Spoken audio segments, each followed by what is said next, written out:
చీకట్ల సీతుల్లా బతుకుతున్నాం ఈ చిన్న గుడిసెలలో. కంటోలు బియ్యమే తింటూ ఉన్నాం మన ఎల్లలేదోరయ్యా. కష్టాల్లో తోడున్న అందరికీ నా ఒళ్ళని కనిపిస్తలేనమ్మ కొందరికి కష్టాల్లో నేనున్నని. నా ఒళ్ళు నీ ఒళ్ళు ఏమున్నది అన్ని కాగితాల బంధాలు అవి. కాగితాలే జీవితాలనుకొని అయినోళ్ళనే వదులుకుంటారయ్యా. బాగుంటే 10 మంది వస్తారయ్యో చుట్టాలై మన ఇంటికి.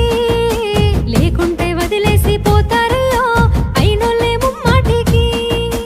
చూస్తున్న చుట్టంత కళ్ళతోని జరిగేది నాటకమే. నా ఒళ్ళు మా ఒళ్ళు అనిపించేది చేత చెల్లేటి కాగితమే.